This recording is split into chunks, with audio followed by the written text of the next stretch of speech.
Abdurrahman Faisi, Aziz Narifuni, Abdurrahman Musliar, K.T. Shamsir, K.T. Muhammad Master, പ്രമുഖ വാഗ്മിയും പണ്ഡിതനുമായ PM Babaji റാണി തുടങ്ങിയ വേദിയിലെ നേതാക്കന്മാരെ, പണ്ഡിതന്മാർ, ഈ സദസ്സിലെ എൻ്റെ പ്രിയങ്കരായ സഹോദരി സഹോദരന്മാർ, കളാരാന്ത്രി പ്രദേശത്തെ വളരെ സന്തോഷകരമായ ഈയൊരു സുദിനത്തിൽ നിങ്ങളോടൊപ്പം പങ്കെടുക്കാൻ സാധിച്ചതിൽ അതിയായ സന്തോഷമുണ്ട്. നിങ്ങൾ നമ്മുടെ കുടുംബത്തോട് കാണിക്കുന്ന ഈ സ്നേഹത്തിനും നിഷ്കളങ്കമായ നിങ്ങളുടെ സ്വീകരണത്തിനും ഹൃദയത്തിൻ്റെ അടിത്തട്ടിനുമുള്ള നന്ദി ആദ്യമായി അറിയിക്കുകയാണ്. ഞങ്ങളുടെ പിതാമഹനായ BMS ബുക്കുവായത്തങ്ങളും ഞങ്ങളുടെ പിതാവൊക്കെ തന്നെയും ഈ നാടുമായി വളരെയധികം അഭേദ്യമായ ബന്ധം സ്ഥാപിച്ചിരുന്നു. ഇവിടുത്തെ ദീനീ പ്രവർത്തനത്തിനും മറ്റു സാമൂഹിക പ്രവർത്തനത്തിനൊക്കെ തന്നെയും നിങ്ങളോടൊപ്പം അവരും ഉണ്ടായിരുന്നു എന്നുള്ളത് ഞങ്ങളെ സംബന്ധിച്ചിടത്തോളം ഏറെ സന്തോഷമുള്ള ഒന്നാണ്.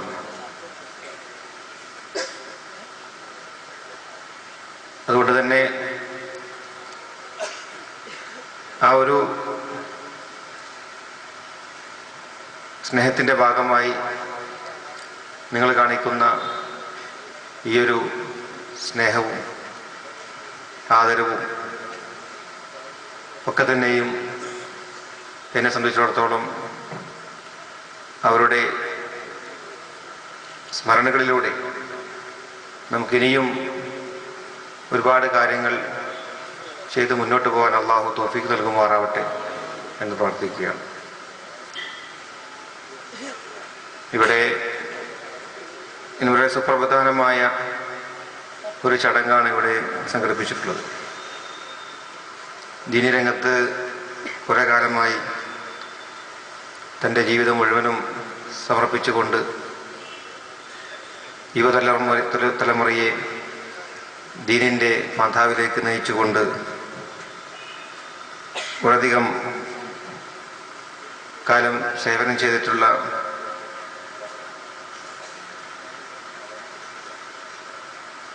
ഈ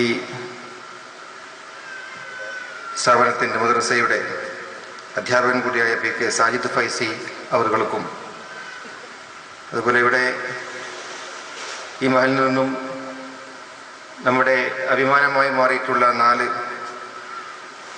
ഡോക്ടർമാർക്കുള്ള ആദരവും, അതുപോലെ വിവിധ ക്ലാസ്സുകളിൽ SSLC, +2 തുടങ്ങിയിട്ടുള്ള ക്ലാസ്സുകളിൽ ഏറ്റവും നല്ല ഉയർന്ന മാർക്ക് നേടിയിട്ടുള്ള വിദ്യാർത്ഥികൾക്കുള്ള അവാർഡുകളുമാണ് ഇവിടെ സംഘടിപ്പിച്ചിട്ടുള്ളത്. ഇത് വലിയൊരു പ്രോത്സാഹനമാണ്. ഒരു മഹലിലെ ആളുകൾ ഒത്തുകൂടി ആ മഹലിലെ അഭിമാനമായി മാറുന്നവരെ പ്രോത്സാഹിപ്പിക്കുകയും നിങ്ങളുടെയൊക്കെ തന്നെ സന്തോഷം വിളിച്ചൊതിക്കൊണ്ട് അവരെ ആദരിക്കുകയും ചെയ്യുന്ന ഒരു ചടങ്ങ് എന്തുകൊണ്ടും അവർക്കും ഇനി വരാൻ പോകുന്ന ആളുകൾക്കും വളരെയധികം പ്രോത്സാഹനവും ആവേശവുമായി മാറുന്നതിൽ തർക്കമില്ല. നമ്മളിവിടെ അഭിമാനിക്കുന്നത് നമ്മളെ പഠിപ്പിച്ച കുട്ടികൾ, നമ്മളെ വളർത്തിയ കുട്ടികൾ ഏറ്റവും നല്ല വിജയത്തിലേക്ക് എത്തുമ്പോൾ അത് ഒരു കുടുംബത്തെ സംബന്ധിച്ചിടത്തോളം ഏറ്റവും വലിയ ഒരു അഭിമാനമാണ്. തൻ്റെ മകന് ഒരു നല്ല മാർക്ക് നേടിക്കൊണ്ട്, ഉന്നത വിജയം നേടിക്കൊണ്ട് ഏറ്റവും നല്ല രീതിയിൽ എത്തിച്ചേരുക എന്നുള്ളത് ഒരു മാതാപിതാക്കളെ സംബന്ധിച്ചിടത്തോളം ഏറ്റവും വലിയ സന്തോഷമുള്ള ഒന്നാണ്. അതുപോലെ തന്നെ ഞാനൊരു നാടിനെ സംബന്ധിച്ചിടത്തോളം അത്തരം ഒരു അവരുടെ നാട്ടുകാരാണെന്ന് പറയുന്നത് നമുക്ക് അഭിമാനമുണ്ട്. പലരും പല പ്രശസ്തരും അവർ മറ്റുള്ള പുറം രാജ്യങ്ങളിൽ അറിയപ്പെടുന്നത് അവരുടെ നാട്ടിൻ്റെ പേര് കൊണ്ടാണ്. പുറം രാജ്യക്കാരൊക്കെ തന്നെ വന്നുകൊണ്ട് ആ നാടുമായി ബന്ധപ്പെടുമ്പോൾ ഇന്ന ആളെ അറിയുമോ എന്ന് ചോദിക്കാം. അപ്പം അതുകൊണ്ട് തന്നെ അതിൽ നിന്നും നമുക്ക് അഭിമാനമുണ്ട്. ഒരു വലിയൊരു പ്രശസ്തരായ ഒരാളുടെ നാട്ടുകാരായി മാറാനുള്ള സൗഭാഗ്യം നമുക്ക് ലഭിക്കുക എന്നുള്ളത് നമുക്ക് സന്തോഷമുള്ള ഒന്നാണ്. ഇവിടെ നിങ്ങൾ എല്ലാം കൊണ്ടും അർഹിക്കുന്ന രീതിയിലുള്ള പരിഗണനയാണ് ഇവിടെ നിങ്ങൾ നൽകിയിട്ടുള്ളത്. 3 മേഖലയിൽ നിന്ന് തിരഞ്ഞെടുത്ത ഒരു മികച്ച അധ്യാപകൻ, അതും ഇക്കാലത്ത് മദ്രസ അധ്യാപനം എന്നുള്ളത് സമൂഹം തള്ളിക്കളയുകയും വളരെയധികം പുച്ഛത്തോടു കൂടി കാണുകയും ചെയ്യുന്ന ഒരു മേഖലയായി മാറുമ്പോൾ അവിടെ നമ്മുടെ മക്കളെ ഏറ്റവും നല്ല രീതിയിൽ ദീൻ പഠിപ്പിക്കുന്ന ഒരു വ്യക്തിയെ തിരഞ്ഞെടുത്തുകൊണ്ട് അവർക്കുള്ളൊരു പ്രോത്സാഹനം നൽകുന്ന ഒരു ചടങ്ങ്. അതുപോലെ വിദ്യാഭ്യാസപരമായി ഏറെ പിന്നോക്കം നിന്ന ഒരു സമൂഹത്തിൻ്റെ ഭാഗമായ നമ്മുടെ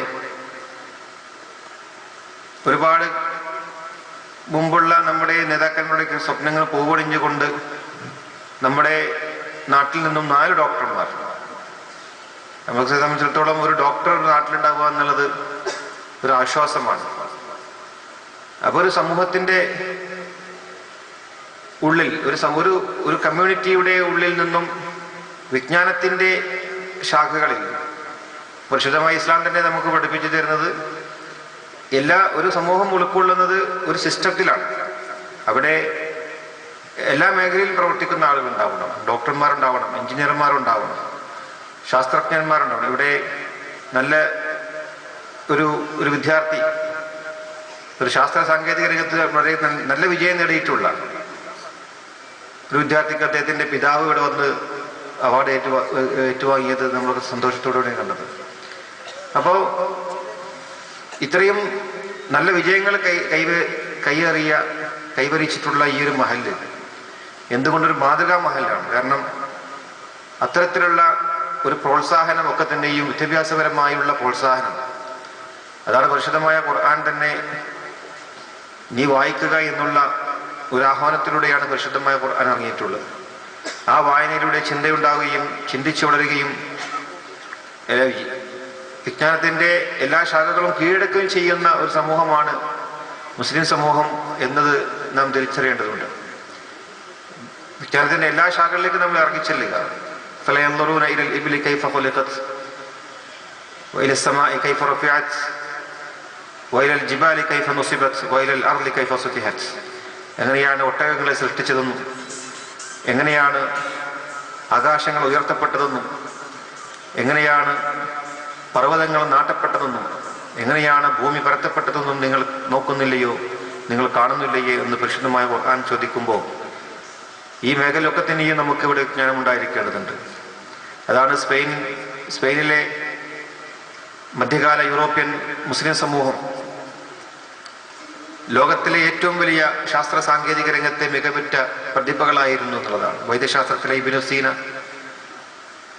സോഷ്യോളജിയിലെ ഇബ്നു ഖൽദൂൻ, മാത്തമാറ്റിക്സിലെ ജാബിർ ബിൻ ഹയ്യാൻ, അങ്ങനെ ഒരുപാട് ശാസ്ത്ര ലോകത്തേക്ക് ഏറ്റവും കൂടുതൽ സംഭാവന ചെയ്തിട്ടുള്ള പ്രതിഭകൾ മുസ്ലിം സമൂഹത്തിൽ 15-ാം നൂറ്റാണ്ടിൽ ഉണ്ടായിരുന്നു എന്നുള്ളത് ചരിത്രം നോക്കുമ്പോൾ നമുക്ക് കാണാൻ സാധിക്കും.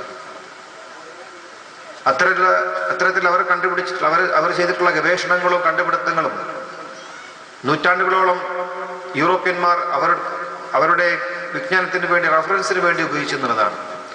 ഇബ്നു ഖൽദൂൻ എന്നുള്ള സോഷ്യോളജിസ്റ്റ്, അദ്ദേഹം ചരിത്രമാണ്, the history of the history, ചരിത്രത്തിന്റെ ചരിത്രം എങ്ങനെയാണ് എഴുതേണ്ടതെന്ന് ലോകത്തിന് പഠിപ്പിച്ചു കൊടുത്ത ഏറ്റവും വലിയ പ്രതിഭയായിരുന്നു അദ്ദേഹം. ഇബ്നു സീന വൈദ്യശാസ്ത്ര രംഗത്ത് ഇന്ന് യൂറോപ്യൻ അലോപ്പതിയിൽ ഏറ്റവും കൂടുതൽ റഫറൻസിന് വേണ്ടി പുസ്തകം ഉപയോഗിക്കുന്നത് അദ്ദേഹത്തിൻ്റെതാണ്. നമുക്കറിയാം അൽജിബ്ര എന്ന് പറഞ്ഞുകൊണ്ട് മാത്തമാറ്റിക്സിൽ നമ്മൾ ഉപയോഗിക്കുന്ന ഒരു ഗണിതശാസ്ത്രത്തിന്റെ ഏറ്റവും വലിയ പ്രധാനപ്പെട്ട അൽജിബ്ര, അത് കണ്ടുപിടിച്ചത് അൽ-ജാബിർ. ഇങ്ങനെയൊക്കെ ശാസ്ത്രരംഗത്ത് ഒരുപാട് നല്ല നല്ല വിജയങ്ങൾ കൈവരിച്ചിട്ടുള്ള ഒരു സമൂഹമാണ് മുസ്ലിം സമൂഹം. അതുകൊണ്ട് തന്നെ കണ്ടുപിടുത്തങ്ങൾ ഉണ്ടാക്കിയിട്ടുണ്ട്. അപ്പോൾ സ്പെയിനിലെ മുസ്ലിം സമൂഹം വിട്ടുപോയതിനു ശേഷം ക്രൈസ്തവർ വന്നുകൊണ്ട് അത്തരത്തിലുള്ള ഉപകരണങ്ങൾ ഉപയോഗിച്ചപ്പോൾ അവിടെ ഒരു ടെലിസ്കോപ്പ് ഉണ്ടായിരുന്നു, വാന നിരീക്ഷണ കേന്ദ്രമുണ്ടായിരുന്നു. ആ വാന നിരീക്ഷണ കേന്ദ്രത്തിലെ മെഷീനുകൾ അത് ഉപയോഗിക്കാൻ കഴിയാത്ത രീതിയിൽ ക്രൈസ്തവ സമൂഹത്തിന് ബുദ്ധിമുട്ടേണ്ടി വന്നു എന്നുള്ളതാണ്. മുസ്ലിം സമൂഹം കണ്ടുപിടിച്ചുണ്ടാക്കി നിരീക്ഷണം നടത്തിയിട്ടുള്ള ആ വാന നിരീക്ഷണങ്ങൾ വന്നുകൊണ്ട് അതിനെ നശിപ്പിക്കുകയും അവിടെ ആ പുസ്തകങ്ങൾ ഇസ്ലാം നശിക്കട്ടെ എന്ന ദുരുദ്ദേശത്തോടു കൂടി ആ പുസ്തകങ്ങളൊക്കെ തന്നെയും ടൈഗ്രീസ് നദിയിലേക്ക് ഒഴുകിക്കൊണ്ട് ആ ഒരു ടൈഗ്രീസ് നദി പിന്നീട് നീലമഷിയായി മാറിയതും ചരിത്രത്തിന്റെ ഭാഗമാണ്. അപ്പൊ പരിശുദ്ധമായ ഇസ്ലാം എന്ന് പറയുന്നത് ഇസ്ലാമിന്റെ ജീവനാടി എന്ന് പറയുന്ന അറിവാണ്. ആ അറിവുണ്ടെങ്കിൽ മാത്രമാണ് ഒരു ഇസ്ലാം ഇവിടെ നിലനിർത്താൻ നമുക്ക് സാധിക്കുകയുള്ളൂ. ഇസ്ലാം എന്നുള്ള ഏറ്റവും വലിയ സംസ്കാരമാണ്. ലോകത്തിന് മുമ്പിൽ ഏറ്റവും ഉന്നതരായി മാറേണ്ട സമൂഹവും മുസ്ലിം സമൂഹമാണ്. കുൻതും ഖൈറ ഉമ്മത്തിൻ ഉഖ്രിജത് ലിന്നാസ്, ഉത്തമ സമൂഹത്തിന്റെ ഏറ്റവും നല്ല ഉത്തമ സമൂഹമാക്കിക്കൊണ്ടാണ് ലോകത്തേക്ക് ഈ സമൂഹത്തെ അയച്ചിട്ടുള്ളത്. അത്തരത്തിലുള്ള സമൂഹം ലോകത്തിനുള്ള എല്ലാ സമൂഹത്തെക്കാളും ഉന്നതരായി മാറേണ്ടതുണ്ട്. ആ ഉന്നതരാകുന്നതിന് വേണ്ടിയിട്ടുള്ള വിഭവങ്ങളാണ് നമുക്ക് നൽകിയിട്ടുള്ളത് പരിശുദ്ധമായ ഖുർആനും തിരുസുന്നത്തും. ഈ ഖുർആനും തിരുസുന്നത്തുമാണ് എല്ലാ വിജ്ഞാനത്തിന്റെയും ഉറവിടം. അൽ വഹിയു മസ്ദർ അൽ മഅരിഫ. വഹി എന്ന് പറയുന്നത് അറിവിന്റെ ഉറവിടമാണ്. എല്ലാ അറിവിന്റെയും ഉറവിടമാണ് വഹി എന്ന് പറയുന്നത്. അത് ഖുർആനും തിരുസുന്നത്തുമാണ്. സുന്നത്ത് എന്ന് പറയുമ്പോൾ പ്രവാചകൻ സല്ലല്ലാഹു അലൈഹി വസല്ലം തങ്ങളുടെ വാക്കുകളും പ്രവർത്തികളും അവർ കൽപ്പിച്ചിട്ടുള്ള കാര്യങ്ങളുമാണ്. അത് അള്ളാഹുവിന്റെ അറിവില്ലാതെ ലോകത്തിൽ അവർ പറഞ്ഞിട്ടുമില്ല. അതുകൊണ്ട് അത് അള്ളാഹുവിന്റെ വാക്കുകൾ തന്നെയാണ്. ഇൻ ഹുവ ഇല്ലാ വഹ്യുൻ യൂഹ. ഇത് നമ്മുടെ കയ്യിലിരിക്കുമ്പോൾ നമ്മൾ ഏറ്റവും വലിയ ഉന്നതിയിലേക്ക് കുതിക്കേണ്ടവരാണ്. പരിശുദ്ധമായ ഖുർആൻ ഇറങ്ങിയപ്പോൾ ഇവിടെ ഉണ്ടായിരുന്ന മറ്റുള്ള എല്ലാ ഗ്രന്ഥങ്ങളും ഇവിടെ ദുർബലപ്പെട്ടു പോയി എന്നുള്ളത് നമ്മൾ ദർസിൽ പഠിക്കാറുണ്ട്. ആ ദുർബലപ്പെട്ട സമൂഹത്തിന്റെ അവകാശികൾ പോലും ഇന്ന് ലോകത്തിന്റെ വിവിധ ശാഖകളും മേഖലകളും കയ്യേറുമ്പോൾ അതിനെല്ലാം ഉയരത്തിൽ നിൽക്കുന്ന, അതിനെല്ലാം ഏറ്റവും അത്യുന്നതിയിൽ നിൽക്കുന്ന പരിശുദ്ധമായ ഖുർആന്റെ അവകാശികളായ നമ്മൾ ലോകത്തിന് മുമ്പിൽ ഏറ്റവും ഉന്നതരായി മാറേണ്ടതും ലോകത്തെ കീഴ്പ്പെടുത്തുകയും ചെയ്യേണ്ടതുണ്ട്. ആ കീഴ്പ്പെടുത്തൽ ആയുധങ്ങൾ കൊണ്ടല്ല, നമ്മുടെ ബുദ്ധി കൊണ്ടും വിവേകം കൊണ്ടും അറിവ് കൊണ്ടും വിജ്ഞാനം കൊണ്ടും നമ്മുടെ പേന കൊണ്ടുമാണ് എന്നുള്ളതാണ്. അല്ലദീ അല്ലമ ബിൽ ഖലം, പേന കൊണ്ട് എഴുതാൻ പഠിപ്പിച്ച അള്ളാഹുവിന്റെ നാമത്തിൽ നീ വായിക്കുക എന്നുള്ളതാണ്. അപ്പോൾ ഒരു മുസ്ലിം സമൂഹം എന്നുള്ളത് ഏറ്റവും കൂടുതൽ അറിവിന് വേണ്ടി ഇത്രയേറെ പോരാടിയിട്ടുള്ള മതം. അറിവാണ് ഈ ഒരു സമൂഹത്തിന് ഏറ്റവും വലിയ ചലനങ്ങൾ ഉണ്ടാക്കാൻ സാധിക്കുകയുള്ളൂ. അതാണ് ആദ്യ മനുഷ്യനായ ആദം നബി അലൈഹി സ്വലാത്തു വസ്സലാമിനെ അള്ളാഹു അയച്ചപ്പോൾ ആദ്യമായി അള്ളാഹു അവർക്ക് നൽകിയിട്ടുള്ളത് പാഠം പഠിപ്പിക്കുകയായിരുന്നു. അല്ലമൽ ആദമ അസ്മാഅ കുല്ലഹ.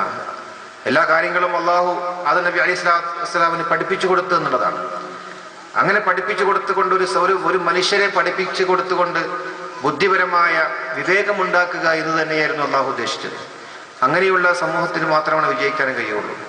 നമുക്കറിയാം, പ്രവാചകൻ സല്ലല്ലാഹു അലൈഹി വസല്ലം തങ്ങൾ ജീവിച്ചിരുന്ന കാലഘട്ടത്തിൽ നടന്നിരുന്ന യുദ്ധങ്ങൾ, ആ യുദ്ധങ്ങളിൽ പിടിക്കപ്പെട്ട ബന്ദികളെ രക്ഷപ്പെടുത്തുവാൻ വേണ്ടി അവർക്ക് അറിയാവുന്ന അക്ഷരങ്ങളെ നിങ്ങൾ മറ്റുള്ളവർക്ക് പഠിപ്പിച്ചു കൊടുക്കുക എന്ന കരാർ അടിസ്ഥാനത്തിലായിരുന്നു അവരെ പറഞ്ഞറിയിച്ചിരുന്നത്. അപ്പൊ അത്രത്തോളം ശത്രുക്കളെ പോലും പിടിച്ചിരുത്തിക്കൊണ്ട് അവരുടെ അറിവുകൾ മുസ്ലിം സമൂഹത്തിന് പകർന്നു കൊടുത്തുകൊണ്ട് അവരെ പറഞ്ഞയക്കുന്ന ഒരു രീതി പ്രവാചകൻ സല്ലല്ലാഹു അലൈഹി വസല്ലം തങ്ങൾ എടുത്തു എന്ന് പറയുമ്പോൾ എത്രത്തോളമാണ് അറിവിന്റെ പ്രാധാന്യം പരിശുദ്ധമായി ഇസ്ലാം നൽകുന്നതെന്നുള്ള ഒരു സന്ദേശം നാം തിരിച്ചറിയേണ്ടതുണ്ട്. ഇവിടെ അത്തരത്തിലുള്ള മാതൃകാപരമായ സമീപനം ഈ മഹലിൽ നിന്നും വരുന്നു എന്നുള്ളത് നമുക്കേറെ സന്തോഷിക്കുവാനുള്ള ഒരു അവസരമാണ്. അള്ളാഹു ഇത് എന്നും നിലനിർത്തുമാറാവട്ടെ. ഇനിയും ഒരുപാട് വിജ്ഞാനത്തിന്റെ ഉറവിടങ്ങളും ഒരുപാട് പ്രതിഭകളും ഈ മഹലിൽ നിന്നും ഉണ്ടാകുമാറാവട്ടെ എന്ന് പ്രാർത്ഥിച്ചുകൊണ്ട് എന്നെ വാക്കുകൾ ഉപസംഹരിക്കുന്ന അള്ളാഹു നമ്മുടെ എല്ലാ ഉദ്ദേശങ്ങളും അള്ളാഹു പൂർത്തീകരിച്ചു തരുമാറാവട്ടെ. നമ്മുടെ എല്ലാ ബുദ്ധിമുട്ടുകളും അള്ളാഹു നമ്മിൽ നിന്ന് എടുത്തു കളയുമാറാവട്ടെ. നമ്മുടെയൊക്കെ തന്നെ രോഗങ്ങൾ അള്ളാഹു ശിഫയാക്കി തരുമാറാവട്ടെ. ഇതിനു വേണ്ടി പ്രവർത്തിക്കുന്നവർക്ക് അള്ളാഹു അർഹമായ പ്രതിഫലം നൽകുമാറാവട്ടെ.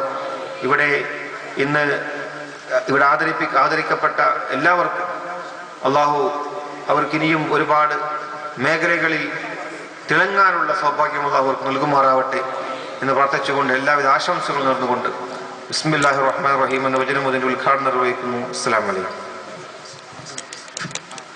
അടുത്തത് ആശംസ അർപ്പിക്കുന്നതിന് വേണ്ടി പൊന്നിന്റെ നാടൻ നിരപ്പെടുന്ന കൊടുപ്പള്ളിയുടെ പൊന്നോമനപുത്രൻ കാരാട്ട് അബ്ദുൾ റസാഖ് സാഹിബിനെ ആദരപൂർവ്വം ക്ഷണിക്കുന്നു.